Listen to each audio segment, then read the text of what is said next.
Bonjour chers amis bibliothécaires, j'espère que vous allez bien, que vous avez passé une bonne semaine et que vous êtes heureux de me retrouver pour une nouvelle vidéo. Aujourd'hui, je vous emmène dans les terres d'Afrique du Nord, vers la Tunisie, dans ces endroits-là où avant se tenait l'ancien Carthage, pour vous parler d'une divinité qui porte le nom de Baal Hamon. Et faites attention, je parle bien de la divinité, pas d'une figure diabolique. Avant de vous en dire plus sur ce fameux dieu Baal Hamon, vous savez que, comme d'habitude, je vous invite à vous installer bien confortablement, à prendre quelques petites choses à grignoter, peut-être quelque chose à boire, cela fait toujours du bien de s'hydrater, me direz-vous. Et puis peut-être que vous écoutez cette vidéo en podcast, et bien continuez ce que vous avez l'habitude de faire. Le principal, c'est que vous soyez bien installé, et si c'est le cas, eh bien je vais pouvoir commencer. Comme je vous le disais très rapidement pour cette vidéo, je vous invite à faire vos valises et à venir avec moi dans les terres assez chaudes de l'Afrique antique à l'époque où se trouvait Carthage. À cette époque-là, les Carthaginois avaient un dieu puissant qui régnait. Aujourd'hui, il est presque oublié. Ce dieu, c'est Baal Hamon. Il était la divinité du feu, du soleil et maître du temps. Il était honoré comme le protecteur suprême de la cité. Entre mythes, rites sacrés et controverses historiques, comme il y arrive souvent, je vais vous en dire un petit peu plus sur qui était ce fameux Baal Hamon. Je vous invite donc à plonger avec moi dans cette vidéo dans les secrets du dieu suprême des Carthaginois. Dans un premier temps, étudions un petit peu l'étymologie du mot Baal Hamon, sachant que vous pouvez l'écrire de deux manières. Baal, comme je l'ai écrit dans le titre, B-A apostrophe Al, un peu plus loin, Amon, ou bien Baal, tout attaché, Amon. Cela signifierait Seigneur Amon. On peut aussi le surnommer quelquefois le Saturne africain. C'était le dieu principal de l'ancienne Carthage. La signification de son prénom, donc Baal, elle est souvent identifiée comme l'une des divinités phéniciennes qui était couverte sous le nom de Baal. Par contre, si l'on regarde la signification de son deuxième nom, donc Amon ou Amon, on y fait plutôt une association syncrétique avec Amon, qui était, donc sans H cette fois-ci, le dieu de l'ancienne Libye. On pouvait d'ailleurs retrouver son temple dans l'oasis de Siwa, où le seul oracle d'Amon est resté dans cette partie du désert libyen tout au long des âges. C'est d'ailleurs cette connexion à ce fameux dieu Amon ou Amon libyen qui va permettre d'assimiler notre dieu du jour, Baal Hamon, comme le seigneur du ciel, et on pourrait le comparer à Zeus ou Chronos, même si certains préfèrent le comparer donc à Saturne. Certains avaient supposé que Amon aurait pu avoir la signification de brasero en ougarit. Cependant, les historiens vont rejeter cette hypothèse, puisque si pour eux cette hypothèse était vraie, cela voudrait dire que Baal Hamon serait alors assimilé à Apollon, qui est une divinité solaire. Et pour eux, cette hypothèse ne semble pas vraiment suffisante pour être étayée. D'ailleurs, l'auteur original même de cette affirmation va décrire ses propres conclusions comme, je le cite, clairement très hypothétique. Il y a une autre hypothèse qui a été rejetée par un certain Frank Moore, qui est une hypothèse basée sur des arguments qui avaient été présentés avec le fait qu'il y aurait peut-être un lien avec Amon avec un seul M, contrairement au nôtre qui a deux M, qui serait le nom ougaritique du nom Amanus, qui est un sommet des montagnes Nur qui sépare la Libye de la Cilicie. Si on fait ce lien donc entre ce fameux Amon, donc celui du mont Amanus, et notre Baal Hamon, cela ferait de lui un dieu de la lune. ce que l'auteur considère comme une autre raison pour laquelle ce lien devient insuffisant et ne correspondrait pas aux recherches et aux trouvailles qui auraient été faites par rapport à lui. Il y a bien évidemment aussi le nom de Moloch qui revient, puisque Baal, je ne vais sans doute pas vous l'apprendre, fait aussi référence à une figure démoniaque. Et Moloch renvoie au terme Molk du sacrifice. Mais là encore, c'est une hypothèse totalement rejetée. Baal Amon n'a rien à voir avec le Baal démoniaque. Alors, ok, c'est un grand seigneur. C'est le, entre guillemets, chef des dieux carthaginois, le Saturne africain. Mais qui est-il exactement? Ce que je peux vous dire, c'est qu'il y a très peu de dieux qui, généralement, ont une assez grande longévité à travers le temps. Et ce fut le cas de Baal Amon. C'est un vieux dieu sémite. On a célébré son culte pendant environ 3000 ans. Cela aurait commencé à l'époque romaine. Son nom, qui aurait comme synonyme le maître ou l'époux, qui serait pour l'époque un synonyme assez révélateur de la société, puisque je vous rappelle qu'à l'époque romaine, souvent l'homme était le maître de son épouse qui ne pouvait pas dire grand-chose à part écouter ce que disait son mari. Eh bien, ça se retrouve dans tout le Moyen-Orient, depuis les zones peuplées par les peuples sémites jusqu'aux colonies phéniciennes. Et justement, au premier rang de tous ces peuples du Moyen-Orient, on trouve Carthage. C'est la ville dont le nom est à jamais attaché à celui du dieu Baal Amon. Pour certains, il a une autre signification. Pour eux, il signifie littéralement seigneur de l'encensoir ou seigneur brûlant. Et c'était la principale divinité du panthéon carthaginois. Souvent, vous pouvez le voir représenté comme un vieil homme barbu. Quelquefois, on le coiffe de cornes de bélier. Et généralement, il sera représenté pour incarner la puissance du soleil et la maîtrise des saisons. C'était aussi un dieu du temps qui était considéré comme responsable de la fertilité de la végétation. Et il était estimé, comme je vous l'expliquais un peu plus tôt, comme le roi des dieux. D'ailleurs, c'est même la divinité centrale, outre de Carthage, de la religion berbéro-punique. Et on offrait, malheureusement, si l'on peut dire, des sacrifices à Baal. Et je reviendrai un peu plus tard là-dessus d'ailleurs. En ce qui concerne les Carthaginois, Baal Amon n'était pas seulement un dieu du feu, ou bien, comme je vous le disais, de la fertilité. Il était aussi le garant de la prospérité agricole, un régulateur du temps, celui qui contrôlait la croissance des récoltes et la survie de la cité. Si on essaie de le comparer à d'autres dieux dans le monde sémitique, son rôle va rappeler des dieux comme Baal-Hadad en Syrie ou El en Phénicie. Cependant, Baal Amon La légende de la posséder Dame des Blanche ou attributs White qui lui sont Lady, associée au manoir de spécifiques et qui sont Krusenberg en Suède, fait directement partie liés des à la culture nombreuses carthaginoise. histoires de fantômes. Sachez qu'il n'est pas tout seul, puisque Baal Amon a une partenaire du nom de Tanit.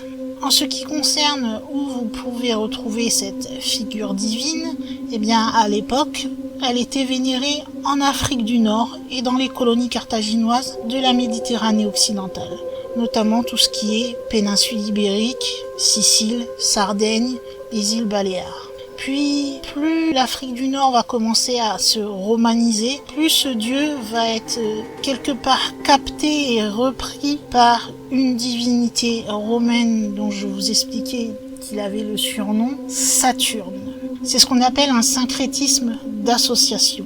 Et à force de faire cette association, en fait, avec le peuple romain qui commençait un peu à grandir à cette époque-là, eh bien, Baal Amon va commencer tout doucement à disparaître au profit de Saturne, et l'essor du christianisme qui va y avoir en même temps aidera encore un peu plus à faire disparaître ce dieu.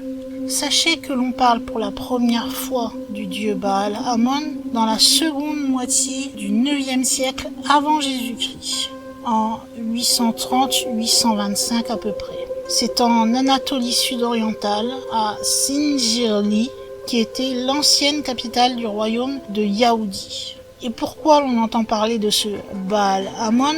eh bien, cela serait dans une malédiction qui clôt une inscription de Kilamuwal, où le dieu serait invoqué à l'intérieur d'une séquence de 3 théonies. Il a une caractéristique qui fait de lui qu'il est considéré également comme un dieu cosmique. Comme je vous l'ai dit, il occupe la première place du panthéon carthaginois et il va posséder lui aussi son sacerdoce, ses sanctuaires que l'on appelle Tophet, ses représentations et ses attributs attitrés. Il avait pour parèdre Tanit. Son culte était particulièrement exigeant et il demandait une totale confiance de la part de ses fidèles. Généralement, Baal Amon était particulièrement associé au bélier et il était également vénéré comme la divinité cornue Baal Karnaim, qui est le seigneur des 2 cornes, dans un sanctuaire qui se trouvait en plein air à Djebel Boukornin, qui signifie la colline aux 2 cornes, qui se trouve de l'autre côté de la baie de Carthage en Tunisie. Je vous ai déjà dit qu'il était considéré aussi comme dieu de la fécondité et des récoltes, et il semble avoir, avec cette spécificité, constitué un élément de permanence dans le monde berbère. Et par son caractère assez central, énothéisme, il va ouvrir la voie au monothéisme en Afrique romaine. On le retrouve régulièrement associé à la figure du taureau, tout comme El, dont je vous ai parlé un petit peu plus tôt, que l'on trouve chez les Phéniciens. Même si aujourd'hui nous ne connaissons pas grand-chose de Baal Amon et que certains n'ont peut-être jamais entendu parler de lui, eh bien il y a eu un moment où le culte de ce dieu a eu une grande popularité, et cela jusqu'au IVe siècle. Dans ce culte, il y aura des influences venues d'Orient qui sont restées essentielles. De toute façon, pour les Carthaginois de l'époque, Baal Amon est considéré comme le dieu suprême et universel. Comment se passe le culte de Baal Amon? Je suppose que vous savez un petit peu, historiquement parlant, comment se passaient les cultes, ne serait-ce que ce que l'on a pu entendre, par exemple, avec les cultes de certains dieux égyptiens, par exemple. Eh bien, le culte Baal Amon a à peu près les mêmes aspects, c'est-à-dire qu'au lieu d'être en Égypte pour nos dieux égyptiens bien sûr, son culte central sera situé à Carthage. On va donc lui construire des temples, il y aura aussi des autels où les fidèles vont pouvoir lui apporter des offrandes, souvent de l'encens, des fruits, des céréales, mais quelquefois aussi des animaux. Le seul problème, c'est qu'il y a un aspect un peu plus sombre qui va avoir tendance à entourer Baal Amon. Des auteurs antiques, comme par exemple Diodore de Sicile ou bien Plutarque, vont accuser les Carthaginois lors de ces fameuses offrandes sur l'autel pour Baal Amon de faire des sacrifices humains en son honneur. Il faut savoir d'ailleurs que l'essentiel de la doctrine du sacrifice en usage dans le culte du fameux Saturne africain est directement hérité de Carthage. Même si cela ne correspond pas à un culte qui était très répandu, apparemment, il y a eu quelquefois, oui, des actes individuels où des gens ont effectué des sacrifices par pur sentiment religieux.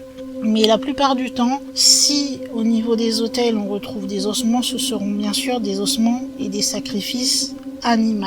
Après, il n'est pas impossible que certains adeptes de Baal Amon aient été un peu plus loin et que certains Carthaginois auraient offert à leur dieu des sacrifices humains. Cependant, je vous rappelle que peu à peu ça va se romaniser.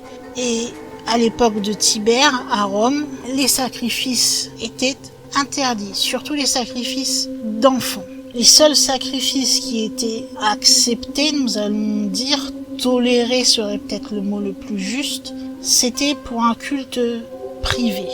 Et c'est dans ces fameux cultes privés qu'il y a la possibilité que lors d'un rite, eh bien, certaines personnes auraient effectué ce fameux sacrifice pour Baal Amon.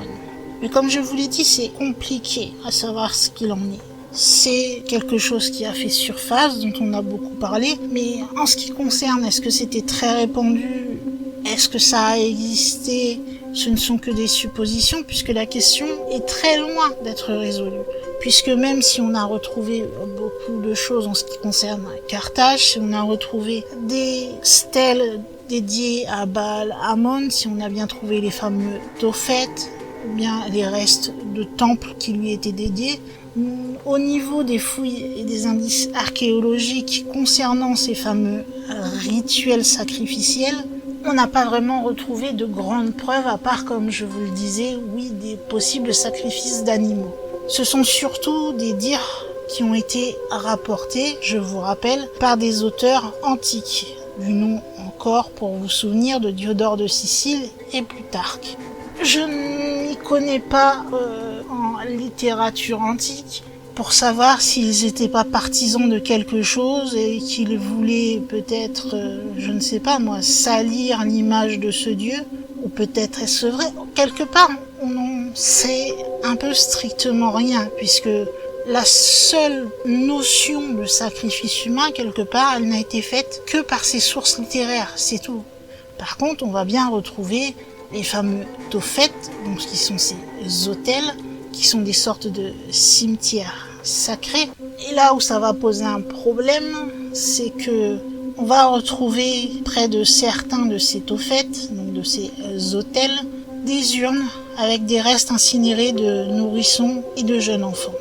Vous vous doutez tout de suite que cela va alimenter l'idée que Baal Amon recevait donc bien en sacrifice des enfants pour apaiser sa colère ou pour obtenir sa protection.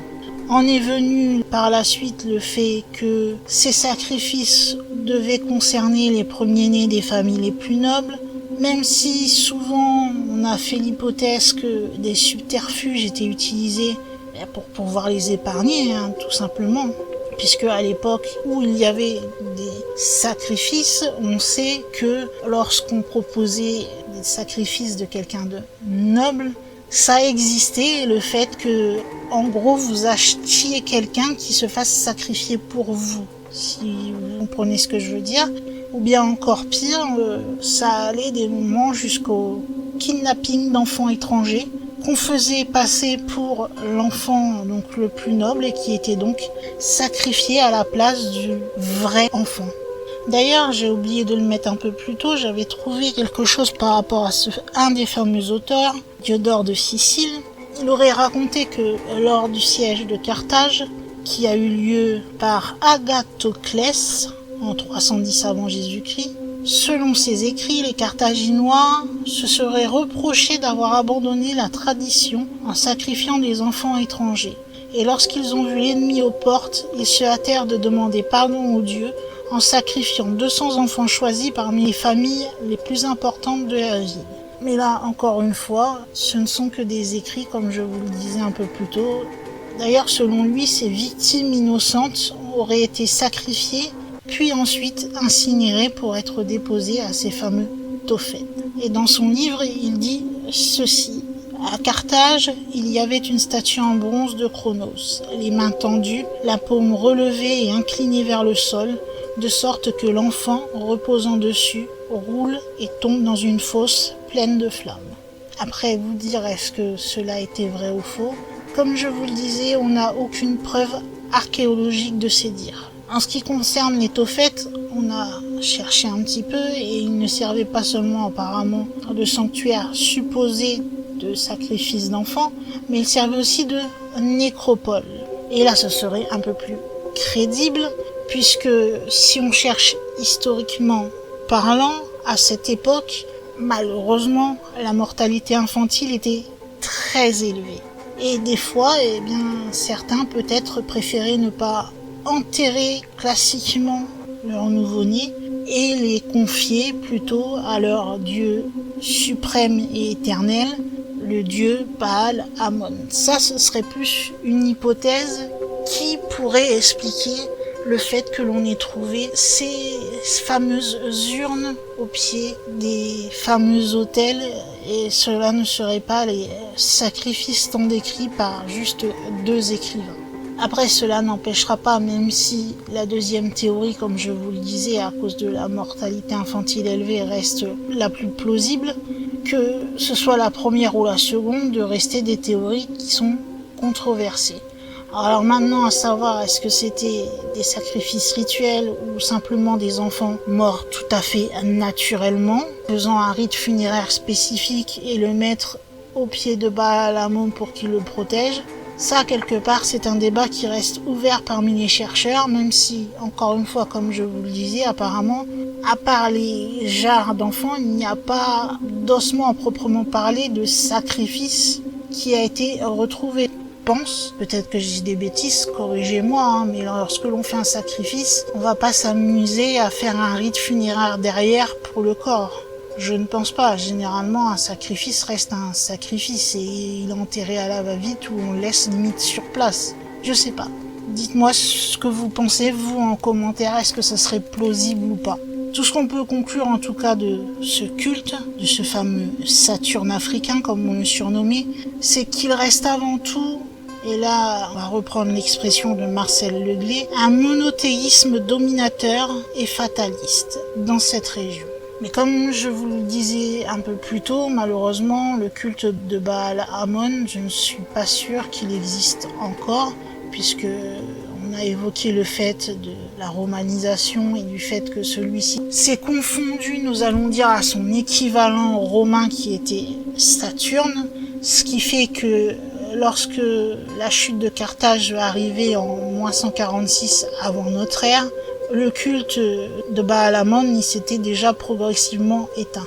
Son image va survivre puisque il va y avoir des sculptures, des dessins sur des stèles, et certains chercheurs qui ont fait des fouilles et qui ont vu comment était représenté Baal Hamon, ils pensent que celui-ci aurait pu inspirer plus tard la figure du diable tel qu'on le connaît maintenant, donnée par l'église chrétienne, le diable cornu, etc. Si l'on regarde de façon plus large dans la culture populaire moderne, Baal Hamon il reste un dieu très peu connu. Mais ça lui arrive quelquefois d'apparaître dans des œuvres de fiction qui vont être fatalement liées aux civilisations antiques ou à la mythologie, donc au moment où il était encore assez connu. Et si vous parlez de quelque chose par rapport à Carthage, normalement, il devrait apparaître. Et à l'heure actuelle, peu de gens savent que ce dieu, Baal Hamon, n'était pas un simple petit dieu entre guillemets, même des grosses guillemets, mais qu'il était pendant un temps considéré comme l'un des dieux qui était le plus puissant de la Méditerranée occidentale. Je suis sûr que la plupart d'entre vous ne connaissaient même pas son existence. Mais quelque part, il n'a jamais vraiment disparu. Il y a encore une survivance de son nom, d'un rapport donc à l'onomastique ou l'anthroponymie de son nom. Puisque, comme je vous le disais, on a le fameux Baal démoniaque, on a certaines autres choses qui commencent par Baal et qui ont gardé cela, et un peu plus, nous allons dire, dans les choses de tous les jours, eh bien, sachez que certains prénoms ou certains mots que l'on va utiliser, particulièrement en Tunisie, peuvent avoir un rapport avec le nom de ce dieu. Par exemple, si vous faites une culture, donc quand je parle de culture, je parle pas de la culture, l'art, etc. Je parle de vraiment la culture de la terre, que vous faites celle-ci de façon, nous allons dire, naturelle, sans irrigation ou, comme certains disent, à la grâce de Dieu, eh bien, le mot utilisé en dialecte tunisien, c'est que vous faites une culture bahali, Bali. Cela fait directement référence à Baal Hamon. Sinon, vous avez aussi, pour un autre exemple, une rue de Carthage qui est située à proximité des ports puniques, qui porte toujours le nom de Baal Hamon. Comme vous l'aurez compris lors de cette vidéo, Baal Hamon n'est pas le fameux Baal diabolique. Il a bien existé, il a bien été un dieu protecteur, il était là pour la fertilité des récoltes, etc. En gros, c'était un bon dieu dans l'ensemble, même si deux écrivains de l'époque ont voulu amener quelque chose d'un peu plus sombre et plus glauque à ce fameux dieu avec de possibles sacrifices d'enfants. En tout cas, à l'heure actuelle, Baal Hamon est un dieu quasiment oublié et plus les siècles ont passé, plus on a enseveli son culte quelque part, sous les poussières de l'histoire et peut-être les dieux un peu plus connus qui sont passés derrière lui et qui l'ont remplacé au fur et à mesure. Donc j'espère quelque part aujourd'hui, en ayant fait cette vidéo, vous avoir fait redécouvrir cette divinité, puisque la découvrir, c'est aussi comprendre quelque part une civilisation qui est elle aussi un peu méconnue par nous, il faut dire ce qui était la civilisation carthaginoise. Donc je vous rappelle, Carthage c'était à peu près dans l'Afrique du Nord, Tunisie, etc. Et puis pourquoi l'oublier? Et puis pourquoi ne pas en parler? Puisque au final, malgré ces suppositions de sacrifice, moi j'ai plutôt tendance à croire à la seconde théorie, que les familles voulaient mettre les enfants morts très jeunes sous sa protection. Donc pourquoi ne pas en faire une vidéo, puisque au final c'était quand même le dieu du soleil, du feu, il protégeait les récoltes, la fertilité. Certes, il était redouté et plutôt incompris, mais il n'y a rien dans les écrits ou dans les fouilles archéologiques qui prouvent que c'était un dieu qui était plutôt maléfique ou mauvais. Malgré cela, et avec les doutes qu'ont laissé ces fameux écrits, Baal Hamon reste quand même, sur certains points, un mystère qui reste encore à explorer, même si beaucoup de fouilles ont permis de mettre à jour des stèles, des anciens temples, des tophètes et d'autres choses le concernant pour confirmer que son culte et que ce dieu a véritablement existé dans la culture carthaginoise du moins. Après, comme tout ce qui est assez antique, c'est vrai que de trouver des choses pour prouver à 100%, c'est de plus en plus difficile, puisqu'il faut pas oublier que tous les pays, quels qu'ils soient, ont connu des guerres, des choses comme ça, et que les bâtiments sont détruits, les écrits sont perdus ou incendiés ou autres, et que quelque part tout ce qui nous reste dans la majorité des cas, ce sont peut-être quelques ruines prouvant qu'on a vénéré ce dieu, comme c'est le cas ici, qui sont là des choses totalement tangibles, contrairement aux écrits, où à moins que ce soit des écrits officiels, on ne peut pas vraiment leur donner un crédit à 100% sur leur dire. En tout cas, j'espère que vous aurez apprécié cette vidéo, que vous aurez peut-être découvert ce dieu. D'ailleurs, si c'est le cas, vous pouvez vous exprimer dans les commentaires, me dire peut-être si vous connaissiez celui-là ou si vous avez peut-être d'autres dieux qui sont un peu méconnus et dont vous voulez que je fasse une vidéo sur la chaîne. Vous vous exprimez, vous mettez tout ça dans les commentaires. Moi, je me ferai un plaisir de vous répondre. Et puis si vous avez aimé la vidéo, vous pouvez aussi me mettre le petit like des familles ou le petit pouce en l'air si vous préférez. Et si vous aimez ce genre de vidéo sur l'étrange, l'inexpliqué, le mystère, etc., n'oubliez pas, si ce n'est pas encore fait, d'aller sur le petit bouton rouge sur la vidéo et de cliquer sur s'abonner. Une fois que vous êtes abonné, une petite cloche normalement est apparue. Et si vous voulez ne louper aucune vidéo de la chaîne, cliquez sur cette cloche et cochez recevoir toutes les notifications liées à la chaîne. Ainsi, vous serez prévenu dès qu'une vidéo sera publiée et vous n'aurez plus qu'à suivre son lien.